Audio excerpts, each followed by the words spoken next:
Ассалаумалейкум, қалайсыздар? Қарағанды қаласынан сөйлеп тұрмын. Қарағанды төріндегі Серік Сәпиев атындағы бокс орталығы және дәл осы жерде жуырда ғана бокстан ересектер арасындағы Қазақстан чемпионаты өтті. Оның барысын көрген шығарсыздар, нәтижесін білетін шығарсыздар. Ал біз осы жарыс барысында бокстан олимпиаданың жүлдегері және дәл қазір Қазақстан бокс федерациясының вице-президенті Мұхтархан Ділдәбековтан эксклюзивті сұхбат жазған болатынбыз. Өзіміздің де көпшіліктің де көкейінде жүрген сұрақтарды қойдық, жауабын алдық. Өте жақсы сұхбат болды деп өз басым ойлаймын. Ал енді сіздер қандай баға бересіздер?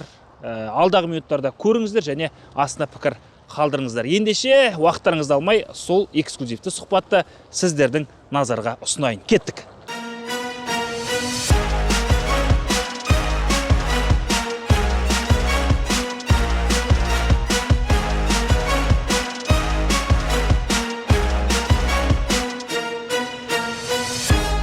Рахмет, уақыт тауып келіскеніңізге. Қазір Қарағандыда отырмыз. Қазақстан чемпионатының қызған шағы, жылдың қорытынды жарысы. 2024-ті қорытындылап отырмыз.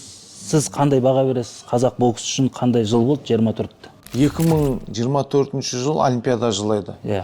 Енді олимпиадада біз жалғыз бір боксшымыз күміс алып, кішкене еңсемізді түсіріп, кейін артынан боксқа байланысты чемпионат Азия өтті. Азиядан енді өздеріңіз жетістікті көрдіңіздер. Өйткені боксымыз қайтып қалпына келе жатыр. Сондықтан міне қазір 2024 емес, біз 2028-дің олимпиадасына міне бүгіннен бастап уже дайындық кетіп жатыр. Ол дайындықтың басы міне қазір 2025-дің құрамасын, Қазақстан құрама боксын осы жылдың аяғында реттеп алып, қаңтар айынан бастап уже балдарымызды іріктеп алып 2028-ге дайындық. Қазірден басталды. Қазірден басталды. 1 жыл 2 жыл қалғанда емес? Жоқ, 1 жыл 2 жыл деген нәрсе болмайды. Өйткені олимпиада мерзімі, циклы солай болады. Сондықтан олимпиада біте салымен келесі олимпиадаға ол уақыт тез өтеді. Өйткені 2025, 26, 27-те жолдама жарыстар болады. Алдымызда 3 жыл уақытымыз қалды. Соған міне бүгінгі таңда сол 2028-дің олимпиадасына дайындығымыз. Сіз енді 24-те қызметке келдіңіз. Ол бірінші рет қой, вице-президент қызметін атқардыңыз. Өзіңіз үшін қандай болды? Енді бұрын рингте жүрдіңіз, айналасында жүрдіңіз, қазір жоғары жақтан қарап отырсыз. Енді өзгеріс, бұрын біз спортсмен болдық, одан кейін мен мектепте жұмыс жасадым, басшылық етіп, ол жерде жасөспірімдер, жастар арасында болғандықтан, міне қазір енді осы федерацияның басшылығы ауысқаннан кейін осы Шақмұрат Мүтәлі деген жігіт, азамат, өзі боксшы болмағандықтан бокстың еңбегін еткен жігіттердің барлығын төңірегіне жинады. Сөйтіп біз келіп боксты қарадық, бокстың деңгейі түсіп кеткен. Ол ашығын айтуымыз керек. Біреуді мақтап, біреуді даттайтын жағдай жоқ. Сондықтан міне сол дәрежеге мақтаймыз деп төменге түсіріп алдық қой. Соны міне қайтадан қалпына келтіру үшін сондай жұмыс жасап жатырмыз қазір.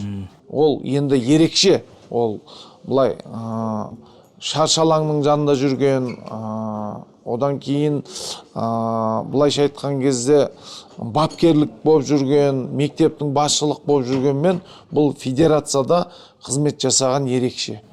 Ол өйткені бүткіл құраманы алып, ол шет мемлекеттерге, шет жарыстарға, одан кейін мынау бапкерлік, қазір өздеріңіз көріп отырсыздар, ондай болған емес.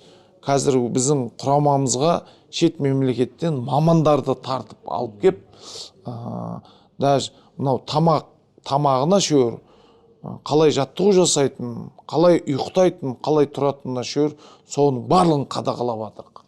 Соның пайдасы болды ма шетелден мамандар Пайдасы, шетелден мамандар алып келгенде қазір бокс Азияның алдында келді ғой бір 2 ай бұрын. Азияның алдында келді. Соның нәтижесі біз кішкентай көп болмаса да біз кішкене қозғалғанын көрдік. Содан ары қарай тағы да жұмыс істетуге атсалысып жатырмыз. Бірақ келісімшарттар ұзармай ма білмейсіз бе ол мамандармен? Енді ол мамандармен келісу емес, біз менің өзімнің федерациядағы жұмысым осы бапкерлермен және төрешілермен жұмыс жасау. Өзімнің міндетім. Төрешілерді де шақырып жатсыздар шетелден. Төрешілер міне мынау осы әділетті өтсін. Ең бастысы осы чемпионатта құраманы іріктеу үшін біз осыдан бастасақ, сол шет мемлекеттен әр өңірден, әр шеттің континенттен алдырдық. Мынау Азиядан, Европадан, Америкадан екі бапкерден, төрешіден алып келіп, міне солар қазір төрешілік жасап жатыр. Сондықтан міне әділетті өтіп жатыр. Бапкерлер құрамында тағы бос орындар бар бізде, бір 2 орын ба? Оны білмейсіз бе, кімдермен толықтырады? Жоқ, бапкерлердің орында ол жерде 13 боксшы болса, 12 боксшы болса, 12 бапкерді қойса да болады. Өйткені өзінің сол жерде мемлекеттің бекіткен орны болады. Соны қазір біз алдағы жылда, алдағы уақыттарда кішкене қысқартсақ деп жатырмыз. Өзі қазір біз шеттен мамандарды алып келе жатырық қой. Біздің өзіміз бапкерлеріміз маманы толықтай болған кезде біз шақырмайтын ек. Қазір біздің жас бапкерлер, жас жаңелер, төрешілер сол шеттегі мамандарды алып үйренсін деп жатырмыз. Ол мәңгілікке емес, үйреніп алғаннан кейін біз өзіміздің бапкерлеріміз жұмыс істейді. Бақыт Сәрсекбаевты шақырды. Сөйлесіп үлгердіңіз бе қазір осы Қарағандыда? Мен Бақыт Сәрсекбаевпен сөйлесіп үлгерген жоқпын. Өйткені сыртынан естіп жатырмын. Қазір осындағы ұтылған балдар, әлде мықты мен мықты түсіп қалып, жартылай финалға жете алмағандар бар. Солардан іріктеп алып, өзі мынау эксперименталды құрам деген сондай не ашпақшы командасын. Бірақ ол жасаған уақытысында. 2000 енді есімде бар. Ол жасады. 21-ге дейін бе, 19-ға дейін бе. Ол келіп, олимпиаданы бітіріп, тамандап, бокс мансабын бітіріп, кеннен кейін соны жасап еді, ол ары қарай алып бара алмай, содан кейін ол өзінің шаруаларымен кетті, қайтып айланып келіп, соны жасаймын деп келген жері бар. Енді қалай болатынын оны өзі бізбен ақылдаспай өзі жұмыс істеймін деп айтты. Соған қарағанда енді бір шетінен дұрыс, мына ұтылған балдар да өзі жұмыс істейді. Көреміз енді, біраз сын айтты ғой бұған дейін. Енді іспен дәлелдеу керек, мүмкіндік беріліп отыр ғой қазір Қазақстан тарапынан. Біраз сындар айтатын еді ғой, олимпиада кезінде, әлем чемпионаттары кезінде, қазақ боксына қатысты. Енді шетелдерде жұмыс жасаған кезде. Енді сол үміт ақталады деп ойлаймыз. Көпшілік енді бәрі күтіп отыр енді, қандай өзгеріс болады екен деген сияқты, нендей жаңашылдық әкеледі деген сияқты. Жақсы. Содан кейін Бақытжан Артаев Қызылорда облысының спорт басқармасына барды. Серік Сәпиев осы Қарағанды облысының спорт басқармасына барды. Осы бастамасына көзқарасыңыз қалай? Министрлік қазір өзі комиссия құрып, сол арқылы Мерей Ақшалов Қостанайға барады деген сияқты әңгімелері бар. Өзіңіз айтып тұрсыз ғой, жаңа бізді де бұрын жолатпайтын қазір басшылыққа тартып отыр ғой, федерацияның басшысы. Солай, мен 2006 жылы бокстың мансабын бітіргеннен кейін бір жыл демалып, бір жылдан кейін себептермен мектепті басқардық. Ең анау жасөспірім жастарды даярлау орталығы мектебінде жасап келдік. Енді бір шетінен спорттың ашы тұшысын көрген жігіттер мүмкіншілік беріп жатыр, істесін. Алдағы уақытта жұмыс жасасын жігіттер, олар еңбек етті, спорттың несін біледі. Ол министрлік тарабы да дұрыс. Өйткені қанша сол уақыттарда бізде спортты түсінетін бар, түсінбейтіндер бар, солар басқарып келді ғой. Ол кезде де нәтиже болды, кейбір жерлерде нәтиже болмады. Енді бүткіл енді барлық спортшылармен Серік Сәпиев бауырымыз өзінің туған өңіріне келді. Мен ойлаймын енді, Құдай қаласа алдағы уақытта сәттілік тілеймін. Бақтияр бауырымызға да сол әр өңірден бір чемпиондар шығып жатса, кәнекей ертең барлық нәтиже көрсеткен спортшыларға барлық орын дайын тұрады ғой. Бір спортшылар бір-біріне жанашиды. Сондықтан барлығына сәттілік.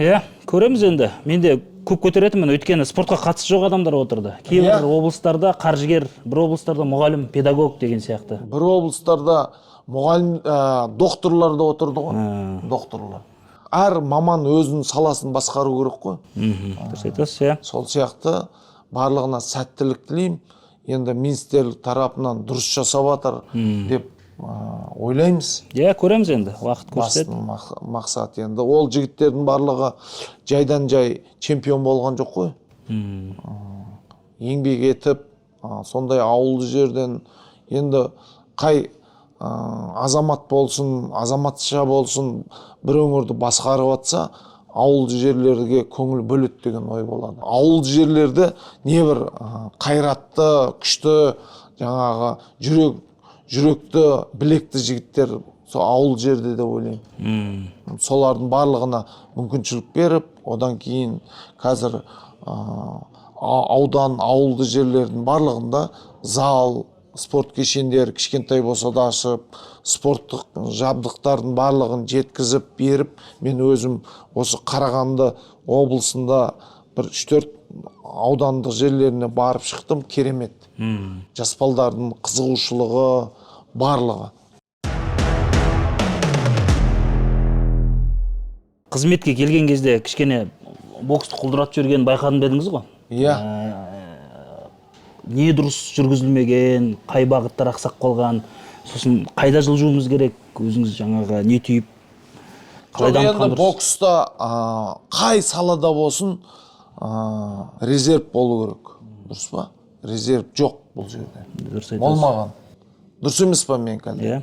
Енді қазір міне осы чемпионат Қазақстанымызда жас балдар уже кіріп, қыздарды ұмытпау керек. Қыздардан да резерв жоқ болған.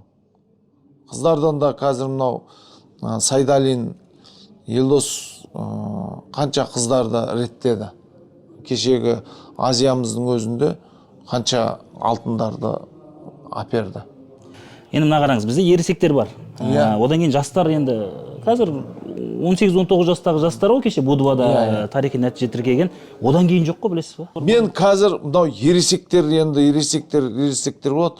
Қазір төмен жастар, жасөспірімдер соларға көп көңіл бөлдіріп жатырмын. Басшылыққа да айтып жатырмын. Одан кейін қай не болсын, сол жасөспірімдерден бастап.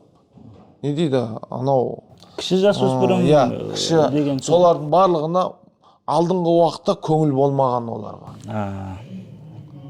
Енді мен өзім спорттық өмірімде жастар, жасөспірімдер ондай болмай ересектер келгем ғой. Сондықтан мен өзім көбін керек жасөспірімдер жастарға көңіл бөлдіріп жатырмын. 21 жылға дейін ЦОП по боксу деген болды, бокс бойынша олимпиадалық даярлау орталығы. Оны білмеймін неге екенін, пандемия кезінде алғанда 16 спорт түрін қосып жүрген. Енді мына кіші жасөспірімдерге жарыстарын қысқартып тастаған үшесе, жаттығу жиындарын қысқартып тастаған деген сияқты. Бұл енді қазір білінбейді, бірақ ертең ойбайлауымыз мүмкін. Ол білінбей тұрғанымен ол осы кездерде білінеді. Жастар, жасөспірім, ересекке таяу келген кезде ол олимпиада орталығының сол жақтан да көбірек келу керек бізге. Көбірек. Ол жақтан көбірек келу керек. Бұрын анау республиканский интернат болушы еді, білесіздер. Қандай ауылдың жігіттері сөз жерден дайындалып, Ермахан Ибрагимовтер бәрі сөз жерден шыққан ғой. Сол сияқты мынау олимпиада орталығын мен ойлаймын оны біз даже сұрап жатырмыз бөлек алыңдар деп. Бөлек боксты бөлек шығарайық деп. Бірақ оған бөлек шығарып жатқан жоқ қазір. Оған жұмыс жасалып жатыр ма? Бірақ біз ұсыныс айтқанбыз. Қажет негізі. Қажет, өте қажет ол.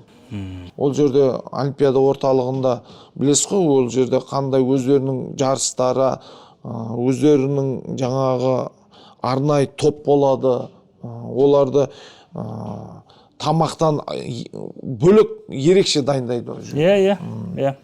Қызығушылық, ол жерге қанша балдар ауылды жерден, қай жерден, әр өңірдің адамдар сол Олимпиада орталыққа түсуге армандайды.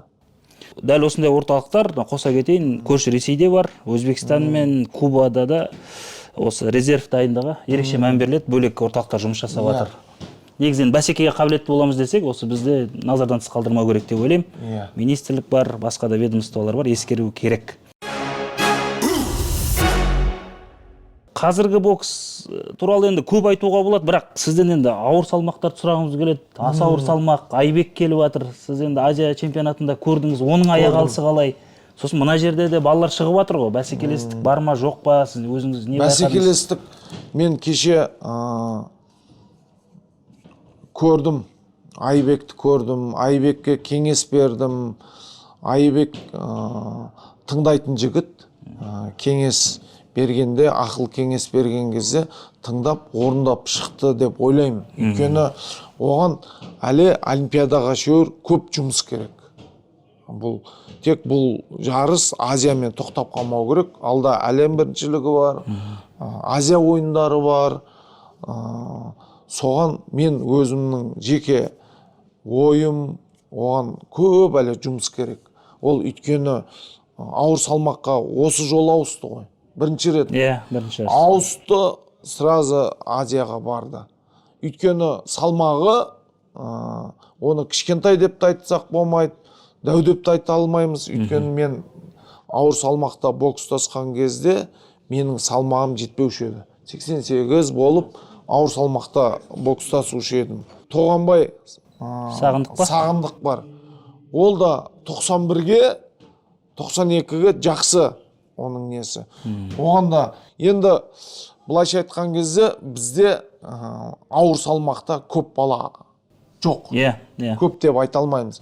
Жаңа конкурент бір-біріне не азда, сондықтан мынау Европада көп, Америкада, Кубада, Африканың біраз мемлекеттерінде де солардың барлығына аралап шығу керек. Өзіміздің жеке мынау ауыр салмақтыларды. Сіздің тәжірибеңіз сондай болды ғой Олимпиаданың алдында? Олимпиаданың алдында мен қай мемлекетте ауыр салмақ бар, солардың бәрін аралап шықтым. Сосын бұрын бірдей нагрузка берілетін, жеңіл салмаққа да бірдей жүктеме, білесіз ғой, жалпы жаттығу ғана жасайды, ауыр салмаққа да. Қазір бөліп жатыр ау деймін, әр салмақ дәрежесіне байланысты. Орта салмақ бар, жеңіл, ауыр бар. Жүктемені де, тамақтануын да өзгертіп жатқан сияқты федерация. Енді қазір біз мамандар шақырттық қой. Қазір мамандар солай жасап жатыр. Өйткені кеңес одағынан қалған методикада негізі бірдей жүктеме. Бірдей. Біздің кезімізде Александр Иванович Апачинский деген Василий Жиртовтың бапкері болып жүрді. Сол жалпы күш беру, барлық ең басы көп күш беруді сол жұмыс істейді. Физикалық тұрғыдағы жұмыс сол жасайтын еді. Одан кейін Фитис деген ағайымыз мынау школада, ол кезде де бапкерлеріміз бар еді. Менің өзім жеке бапкерім Нұрғали Сафиуллин бар. Ол жаңағы не жағынан көп беретін еді. Норматив, анандай бірдеңеден 100 метрге жүгіру, 400 метрге жүгіру, соларды көп мынандай выносливость дейді ғой, жаңағы шыдамдық бар ғой, соған көп жұмыс істейтін еді. Енді ол кезде де жақсы мамандар болды, жақсы енді солардың арқасында жұмыс істедік қой.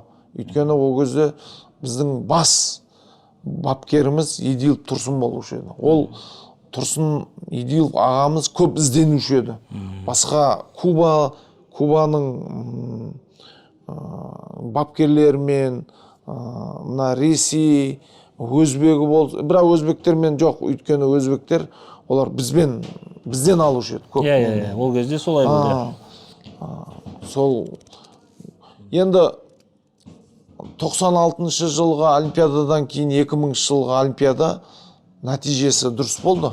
Өйткені 96-тағы бокстасқан Ермахан Ибрагим ағамыз, Болат Жұмаділов ағамыз болды. Басты капитан команда, көшбасшы солар болды біз командамызда.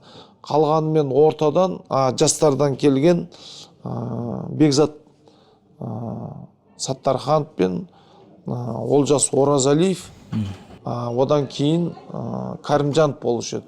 Айбекке сөйлестім дедіңіз ғой, не айттыңыз?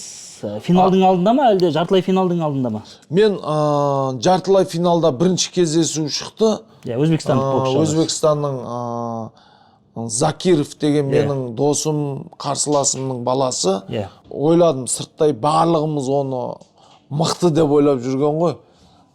Кім жалалып тұрып жүр екен, сонымен тең екен, даже бір бас жоғары екен деген сөздерді естігенбіз ғой, бірақ бокстасқан көрмедім. Кейін енді Айбек шақырып алып, сен аяқ тартпа, өзіңнен дәу болса қуана бер деп айтты. Өйткені сен жылдамсың, алдап кетесің деп бір-екі соққыны үйретіп қойдым. Соны жасап еді, ана жігіт жаңа Закировтың баласы өзі түсінбей қалды. Сондықтан осы мүмкіншілікті енді төмен қарай жібермеу керек, алды қарай жұмыс істеп, одан да жеңіске қатты тұратынға дайындаймыз деген ой болып тұр. Алдап алды бар, босқан тигізіп алды. Сол кезде уже сразу тоқтайды. Тияждар, сол бұрын тияждарды тоқтатып Нұрғали кейін. Оның әкесін қанша рет ұрған, мені көрсе қаша беретін еді ғой. Әкесі боксер болған ба? Әкесі көпмер отты ғой. Азиатский кірді отылды маған полуфиналда. Так что өзінен дәу шыға берсе, қуана берсе, кішкентайлардан ғой. Шайын деп жатыр, ағырыз шықты. Жаңағында істейсің ғой болды. Кеше бір сөз арасында айтып қалдық қой, әлемдік бокс бір өнер еді ғой бұрын. Классикалық бокс деген бір қалыптасқан. Қазір бір лас әрекеттер көп, түрлі бір қитұрқылықтары бар ішінде. Қайда кетіп бара жатыр деймін ғой қазір. Дұрыс, өте бұл айтылатын сұрақ. Бұны да мен ойланып жүрмін. Бокстың сәнін дейма, түрін, классикасын бұзылып жатыр. Өйткені біздің балдар соған төтеп бере алмай жатыр.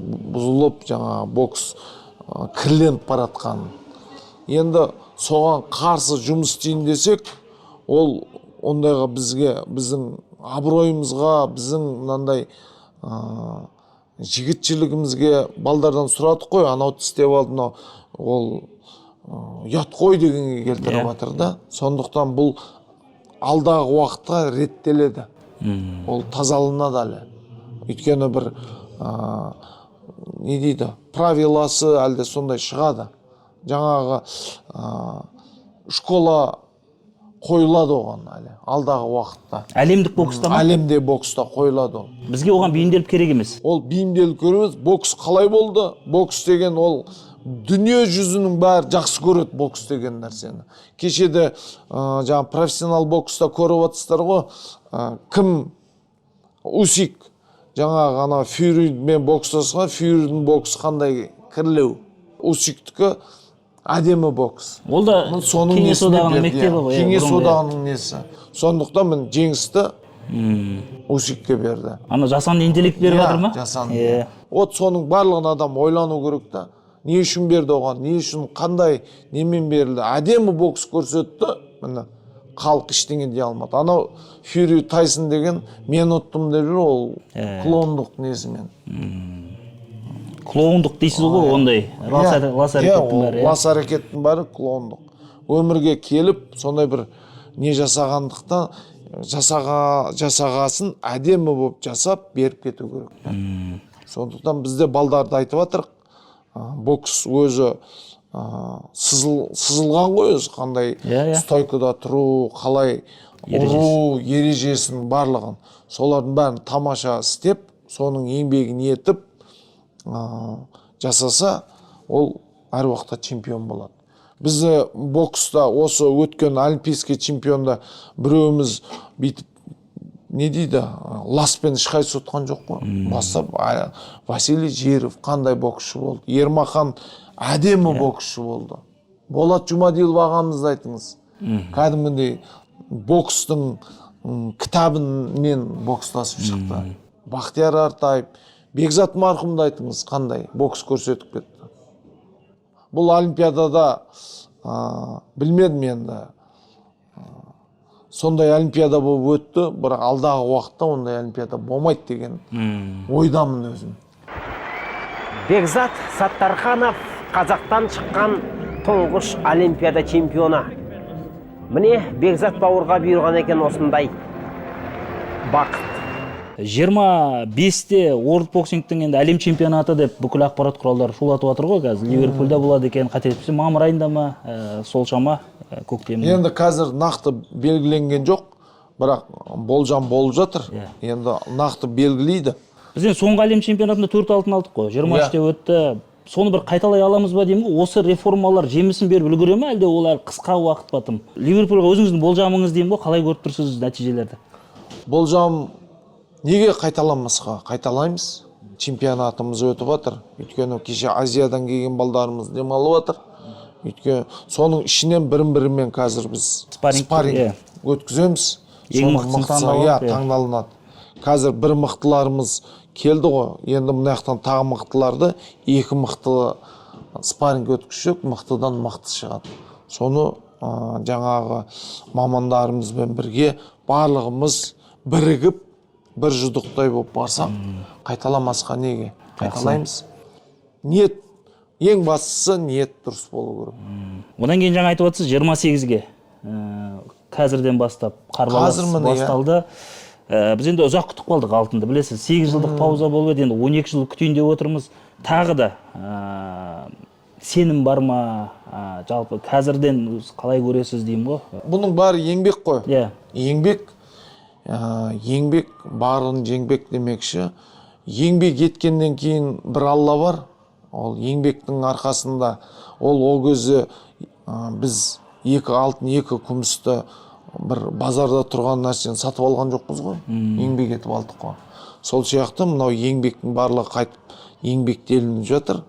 Ол неге бермеске балдар жемісін? Мен қайталанады деп мен кәміл айтам. Өйткені еңбек етіліп атқаннан кейін барлық нәрсеге сенуге болады. Аға, үлкен рахмет. Уақытыңызды бөліп, енді айта берсек көп қой. Көп. Жарыстың болып атқан шағы негізгі көкейде жүрген сұрақтарға жауап алдық. Рахмет, жылды қорытындыладық. Осы Қайрат Сәтжанов бар, өзіңіз бар, федерацияның басшылары бар. Бізге қызық болды пікірлері, қалай өтті және алда жоспар деген сияқты. Сәттілік тілейміз. Бізде енді тілектеспіз. Өзіңіз жақсы айттыңыз, ауызбіршілік керек. Бізге жетіспейтін бір негізгі факторлардың бірі ауызбіршілік. Бір жұдықтай. Енді біз бір төбе, сіздер халықсыздар ғой, сіздердің арттарыңызда қанша 18 миллион халық қарап отыр. Сіздер, Құда қаласа, сіздер осы не дейді, сіздердің ақпараттық қолдауларыңыздың арқасында қолдап отырсаңыздар, қалай жеңіске жетпейміз? Біз де қолдауға дайынбыз. Рахмет, үлкен сәттілік тілейміз. Рахмет сіздерге де. Бастамалар расымен де жемісін беру керек енді. Өзіңіз айтып отырсыз ғой, осынша еңбек еленбей қалу мүмкін емес. Еленбей қалмауы мүмкін емес. Рахмет сізге. Сізге де рахмет. Алла разы болсын.